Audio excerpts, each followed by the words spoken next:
세상에 떠도는 기묘한 괴담들. 첫 번째 이야기.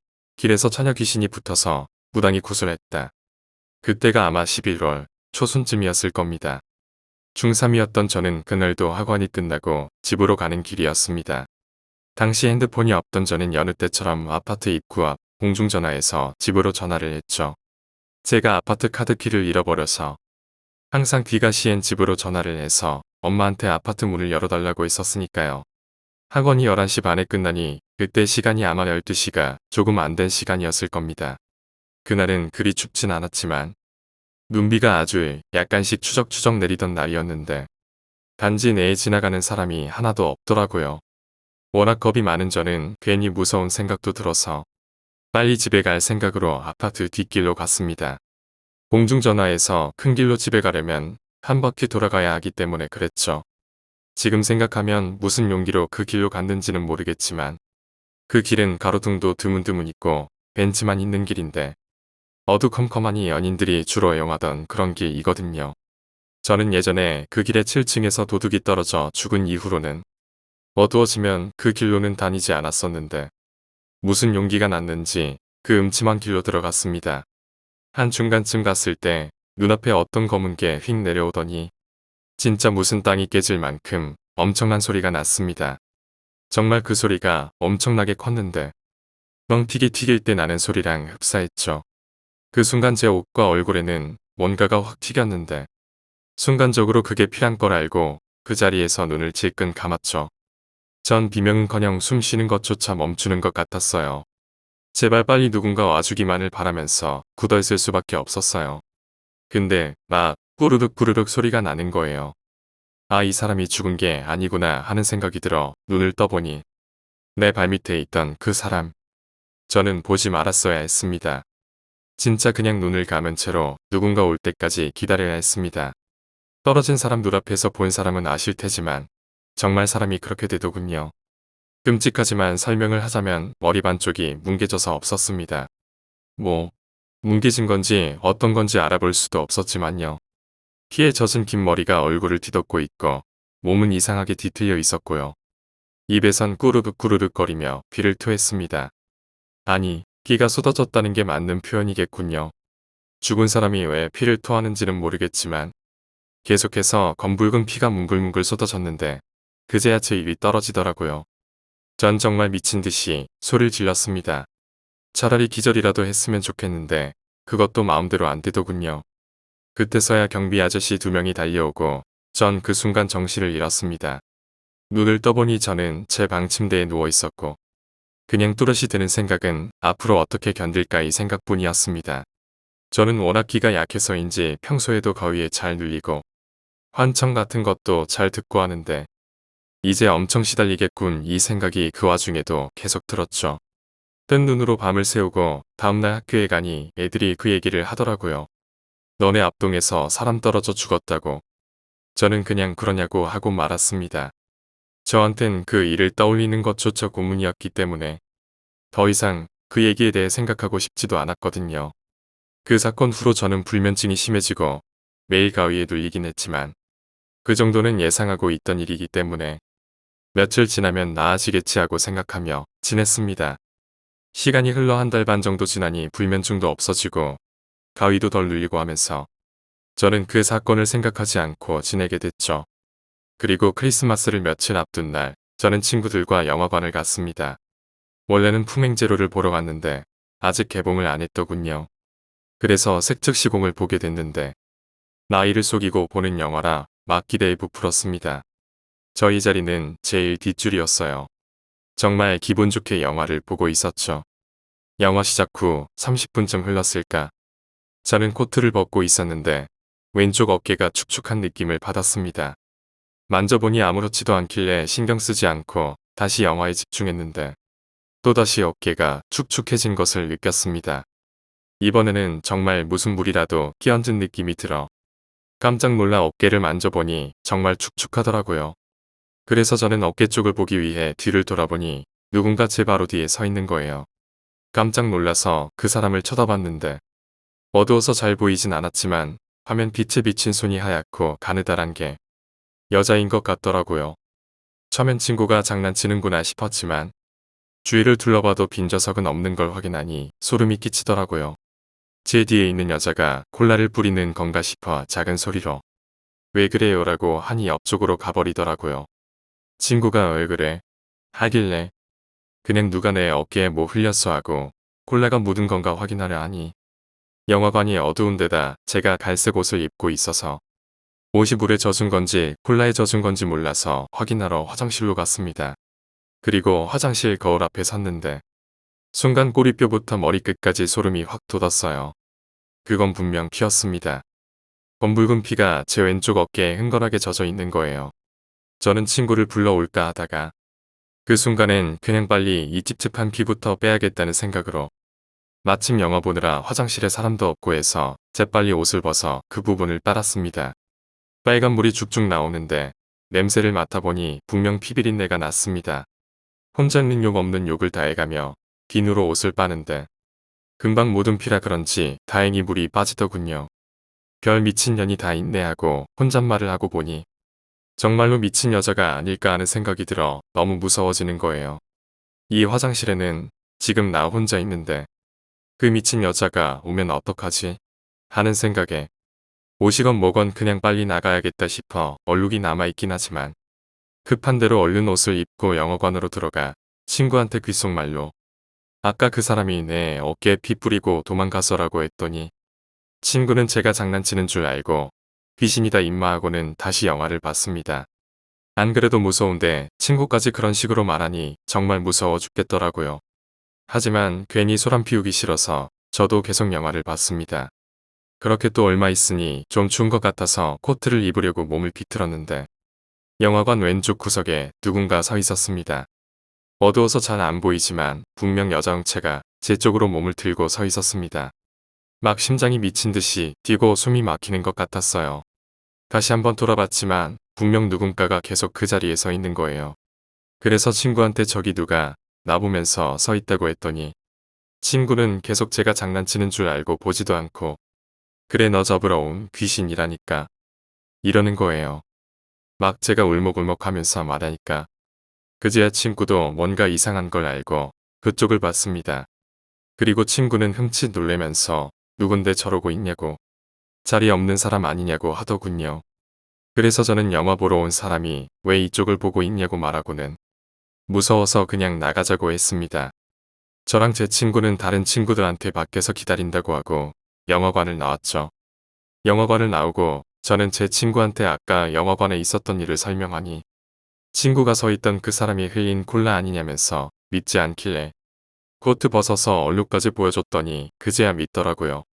그러면서 그 사람 막 변태 사이코인 것 같다고 왜 피를 뿌리냐고 이따가 영화 끝나고 나올 때 얼굴 보자고 하길래 그러자 하고 영화가 끝날 때까지 기다리다가 드디어 영화가 끝나서 저랑 친구랑 얼른 들어갔는데 그 사람이 없는 거예요. 그래서 우리 나가고 그 자리에 앉았나 싶어 친구들한테 누가 우리 자리에 앉았냐고 하니까 앉았다고 하더군요. 저는 그 말 듣고 막 귀신에 홀린 기분이 들어서 그냥 애들한텐 몸이 안 좋다 하고 니들끼리 놀라고 하고 집으로 왔습니다. 그날 저는 집에 와서 계속 거실에 누워 있다가 제 방에서 컴퓨터를 하는 동생에게 저녁 먹으라고 말하고는 동생 옆에 앉았어요. 동생이 컴퓨터를 끄고 저도 밥 먹으러 나가려는 순간 까만 모니터 화면에 누군가 내 어깨에 머리를 기대고 있는 게 비쳤습니다. 너무 깜짝 놀라 반사적으로 돌아보니 아무도 없는 거예요. 저는 막 방에서 뛰쳐나와서 엄마한테 울면서 얘기했더니 내가 마음이 허약해서 헛게 보이는 거라고 사람 죽는 거 봐서 더 그러는 거라며 대수롭지 않게 생각하시는 거예요. 동생도 귀신 같은 건 못 봤다며 저보고 쉬워하지 말라고 하는데 정말 미칠 것 같았죠. 밥이고 뭐고 넘어가지도 않고 가만히 있다가 생각해 봤는데 그런 거 있잖아요. 가위 눌릴 때도 뭐가 나올 것 같다 생각하면 정말 나타나는 그건 100% 자신이 만든 환영이잖아요. 그래서 저도 그냥 내가 귀신이라고 생각해서 그러는 거야. 내가 헛것을 만드는 거야. 아까 그 여자도 그냥 미친년일 뿐이야 이렇게 생각하니 정말 그런 것 같더라고요. 그래 좋게 생각하고 넘기자라고 생각하며 애써 스스로를 위로했죠. 평소에는 잘 때 무서워서 방문을 다 열어놓고 자는데 그러면 왠지 내가 귀신의 존재를 인정하는 것 같아서 그날은 방문을 닫고 침대에 누웠습니다. 물론 잠이 올 리가 없지만 계속 자는 척하고 있었습니다. 그렇게 시간이 얼마나 흘렀을까 어디선가 꾸르륵 꾸르륵 이런 기분 나쁜 소리가 들렸습니다. 왠지 낯설지 않은 소리. 온몸에 소름이 돋고 심장이 터질 듯 했어요. 그래, 이건 환청이야. 내가 만든 환영이고 환청이야. 눈 뜨면 아무것도 없어 라고 생각하며 저는 눈을 떴습니다. 그리고 똑똑히 봤습니다. 입에서 쿠르륵 쿠르륵 피를 쏟으며 저를 노려보고 있었습니다. 그 여자였습니다. 뭉개진 얼굴, 긴 머리, 타이트한 청바지, 분명히 그 여자였습니다. 어두워서 눈동자는 볼 수는 없었지만 분명 저를 응시하고 있었습니다. 전 아마 정신을 잃었던 것 같습니다. 한참 후 알람 소리에 일어나니 그 여자는 없었습니다. 글이 너무 길어져 우선 결국부터 얘기하자면 그 여자는 그날 이후로 밤낮 장소를 가리지 않고 제 앞에 나타났고 저는 이유도 모른 채 그 여자에게 시달려 보름 동안 8kg이나 빠졌습니다. 정말 사는 게 아니었죠. 하루 24시간 내내 죽고 싶다는 생각뿐이 안 들었고 급기야 5일째 되던 날부턴 학교도 못 가고 알아누웠습니다. 다행히 곧 방학이라 신경치료도 받고 굿도 하고 안 해본 거 없습니다. 하지만 그 여자는 저를 놀리기라도 하듯 점점 더 기상천외한 모습으로 나타났고 그 여자를 보는 건 저뿐만이 아니었습니다. 그 여자는 주로 제가 혼자 있을 때 나타났지만 꼭 혼자 있을 때만 나타나는 게 아니라 제가 있는 곳 어디든지 정말 좋은 귀신처럼 때와 장소를 가리지 않고 나타났고 저와 함께 있던 사람 중에는 그 여자를 보는 사람도 있었고 못 보는 사람도 있었습니다. 그 여자 식구들은 그 여자가 자살한 후 바로 이사를 가버려 어디에 있는지도 알 수가 없었고 정말 저는 이러다 죽는 거구나 생각이 들어 나중엔 그 여자에게 제발 살려달라고 빌기까지 했습니다. 용하다는 무당을 찾아가 봤지만 효과는 일시적일 뿐이었고 또다시 그녀는 제 앞에 나타났습니다. 저는 그 여자를 달래보기도 하고 울면서 애원도 해보고 대화도 시도하고 정말 별짓 다 했지만 그녀는 정말 저를 놀리는 것 같았습니다. 아니 오히려 내가 괴로워하는 모습을 즐기는 듯 입에 미소까지 띄우고 나타나곤 했습니다. 이젠 익숙해질 만도 했지만 정말 그녀는 볼 때마다 소름이 끼칩니다. 지금도 그 얼굴이 그 표정이 생생하게 기억이 나서 글을 쓰는 지금도 정말이지 당장이라도 나타날 것 같아요. 그렇게 제가 속수무책으로 그 여자에게 시달린 지 보름 정도 되던 날 학교 국서 선생님이 저희 집에 연락을 하셨습니다. 자기가 용한 무당을 아는데 만나보라는 것이었습니다. 국서 선생님께선 미신이나 영적 존재에 대해 많이 믿고 계신 분이셨는데 정말 이 선생님이 소개해주는 무당이면 확실하다 싶어 이제 살았구나 하는 생각이 들더군요. 그래서 그날 당장 그 무당을 찾아갔지만 예약을 해야 한다며 3일 후에 오라고 하는 거예요. 막 저희 엄마랑 이모는 지금 애가 죽어가는데 좀 도와달라며 사정사정하고 저도 막 제발 살려달라고 울고불고 난리를 쳐서 무당을 만나게 됐죠. 근데 그 무당이 제가 들어가자마자 절 보고는 막 혀를 찢찢 차더니 그러게 자살한 년 몸을 왜 건드려 이러는 거예요. 저는 막 울면서 네, 그 여자가 그래요? 내가 몸 건드렸다고 그래요? 저 정말 손도 안 댔어요. 안 건드렸다고 좀 말해주세요. 네, 이건 나중에 엄마한테 들은 얘기지만 제가 정신을 잃었을 때 그 여자 몸 위로 쓰러졌다고 하네요. 엄마도 경비 아저씨한테 들은 얘기고요. 단지 그것 때문에 그랬던 거라면 정말 어이가 없죠. 하지만 자살한 귀신은 악질이라서 한 번 걸리면 안 봐준다더군요. 원래 초상집도 자살한 사람 초상집은 가는 게 아니야. 지가 죽어놓고도 한이 많아. 저녀는 아주 네 안에 들어가려고 작정을 한 년이야. 라고 무당이 말하더군요. 그럼 어떡해요? 어쩌긴 뭘 어째. 달래보내야지. 저년 눈에 아주 도끼가 서린 게 보통 년이 아니야. 그렇게 해서 저는 두 번째 굿을 받았고 그 이후론 다신 귀신을 보지 않았습니다. 그래도 한동안 후유증에 시달렸어요. 괜히 작은 소리에도 소스라치게 놀라고 혼자 있는 거 못 견디고 그렇게 2년이 지난 지금은 정상적인 생활을 하고 있고요. 여러분께 하고 싶은 말은 자살한 사람 특히 모르는 사람은 건드리지도 마세요. 그럴 일도 흔하지는 않지만 어쨌든 전 어처구니 없는 실수로 인해 죽는 줄 알았어요. 어디서 들은 얘긴데 귀신에겐 이성이 없대요. 정말 그 말 맞는 것 같아요. 여러분 귀신 조심하세요. 두 번째 이야기. 엘리베이터에 여자아이. 엘리베이터에서 마주치던 여자애가 있었어. 근처 고등학교의 교복을 입은 애였어. 겨울까지는 중학교 교복이었는데 봄이 되니 그리 변해서 나이를 알 수 있었지. 키가 작고 좀 비형성 있게 생긴 얼굴이었어. 깔끔한 인상에 언제나 좋은 향이 약간 났어. 한 번은 내 여동생이랑 나랑 그 애랑 셋이서 엘리베이터를 탄 적이 있는데 여동생이 다짜고짜 그 애한테 물어봤어. 야, 너한테 진짜 좋은 냄새 난다. 향수 뭐 쓰니? 난 그냥 로션이겠거니 했는데 같은 여자라 그런가 단벌의 향수란 걸 알더라고. 그 애는 대답을 못하고 좀 당황한 듯 하다가 5층에서 내렸고 우린 8층까지 올라왔지. 어린애가 벌써 향수를 쓰네. 둘만 남으니 동생이 싫은 소리를 한마디 했어. 그래도 난 그 아이가 참 귀엽게 느껴졌던 게 이런 광경을 한번 목격했었거든. 꽃잎을 한 장씩 떼면서 그렇다, 아니다 점치는 거 있잖아. 엘리베이터를 기다리면서 그걸 하고 있었어. 점괘가 어떻게 나왔는지 모르겠지만 그깟 시답지 않은 꽃잎점으로 자기 미래를 예측하긴 어려웠을 거야.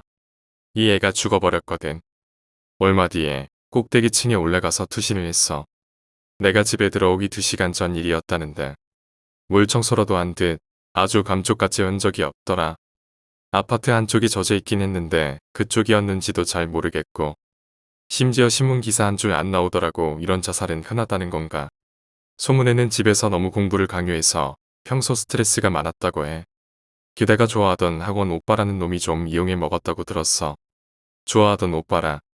향수를 뿌리고 꽃잎점을 보던 게 그런 의미였나. 좀 안타까운 마음에 그 애가 뛰어내렸다는 13층 복도에 올라가 본 적이 있어. 그런데 지금 생각해도 미스터리한 일이지만 그 복도에서 그 애의 향이 났어. 아닐 거야 라고 생각했지만 갑자기 너무나 오싹해져서 엘리베이터가 올라오길 기다리지도 못하고 허겁지겁 비상계단으로 주랭랑을 쳤어.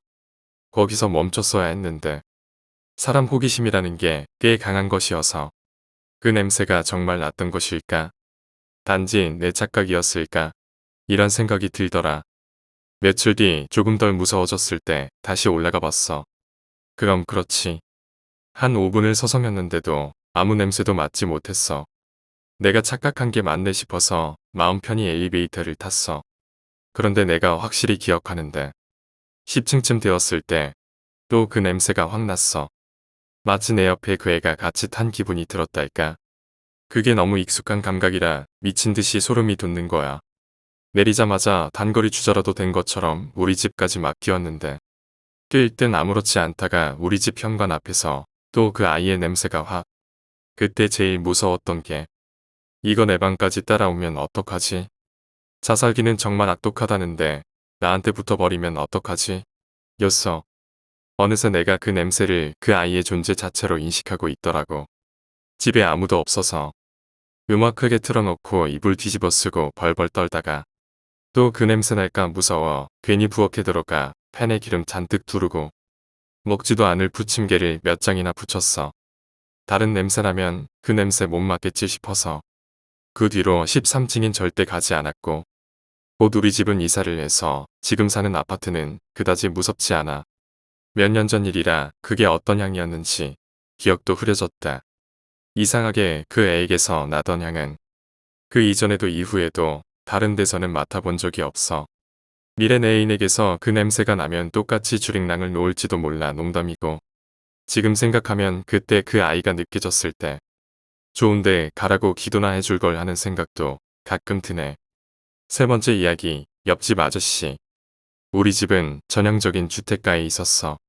찻길 건너 내가 사는 골목은 전부 3층의 다세대 주택이었지. 요즘 짓는 집들처럼 1층 터서 주차장 만든 건물 말고 붉은 벽돌에 좀 오래된 집. 그런데 유독 우리 옆집만 마당이 있는 단층이었다. 여름에 내 방 창문을 열고 내려다보면 그 집의 안방이 조금 보였어.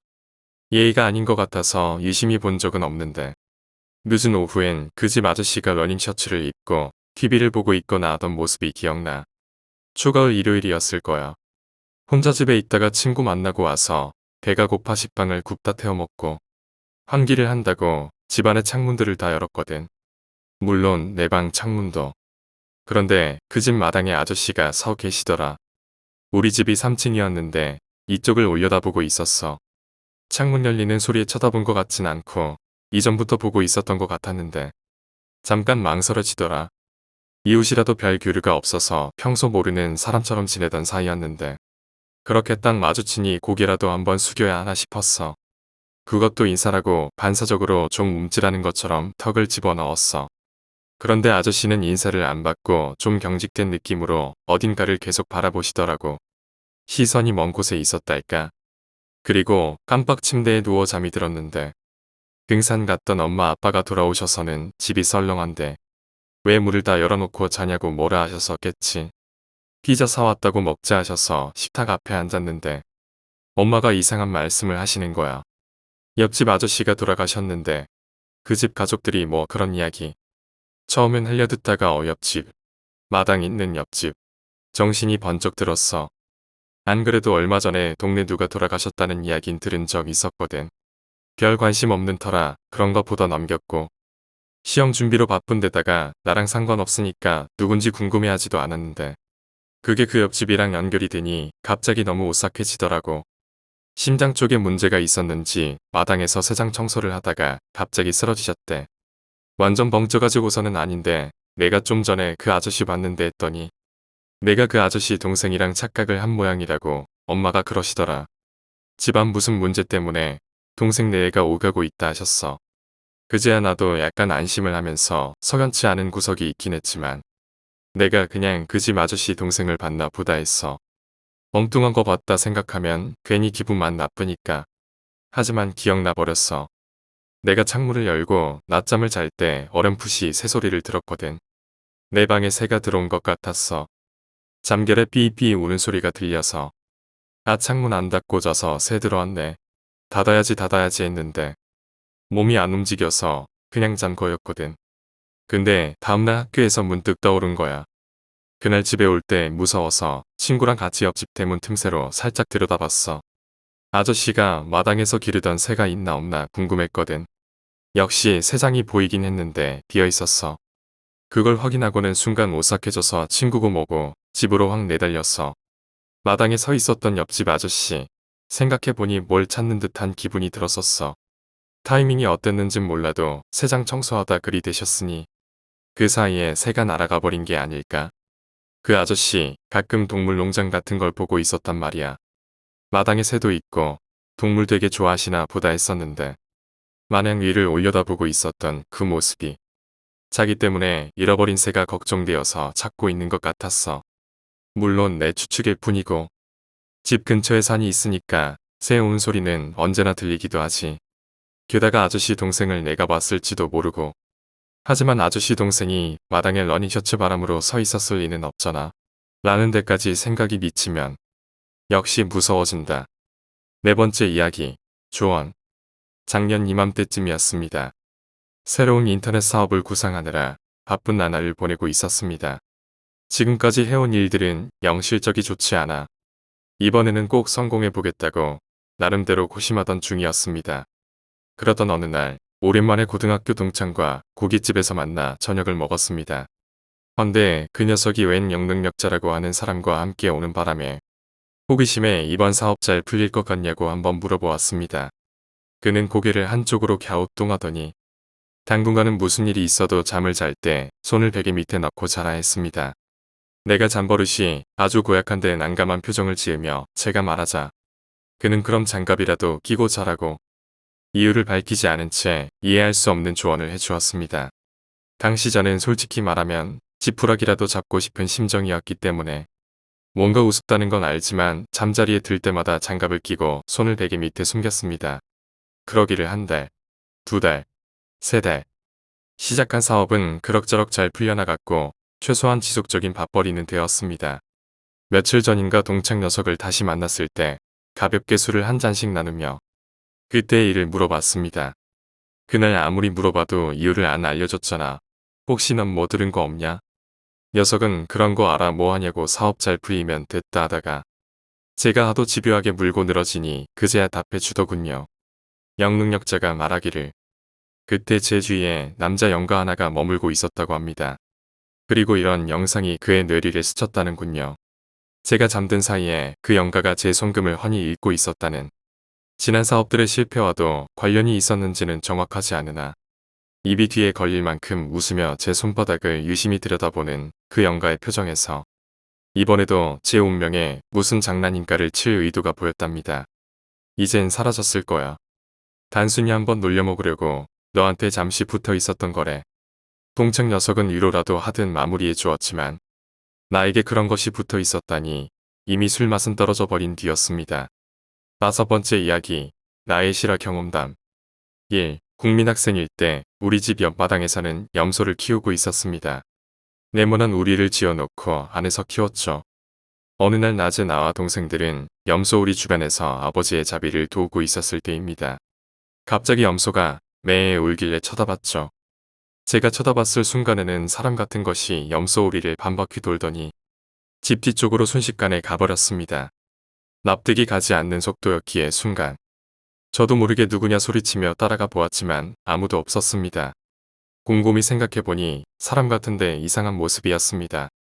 흰 소복에 엉덩이까지 내려오는 장발의 눈, 코, 입이었고 몸은 바닥에서 30cm 정도 떠 서 있는 상태로 날아가는 모습이었으니까요. 제가 그때 어리기도 했고 낮이라 그것을 봤을 때는 다른 사람 정도로 인식하고 따라갔을 정도니 귀신이라고는 상상을 못했습니다. 혹시나 하고 엄마한테 혹시 지나갔냐고 물어보기도 했었고요. 귀신을 본 거구나라고 생각한 건 시간이 좀 흐른 뒤였고요. 저녁이 되고 가족들한테 아까 본 걸 말했습니다. 동생이 그러더군요. 형 그거 우리 집 문에서 나왔는데. 그러니까 제가 보기도 전 찰나에 동생이 먼저 본 것이었습니다. 그러나 동생도 그 낮에 그것을 귀신으로 인식하지 못했던 것이었고 제가 이야기를 꺼내자 자신도 봤다며 말하더군요. 그제야 소름이 돋더군요.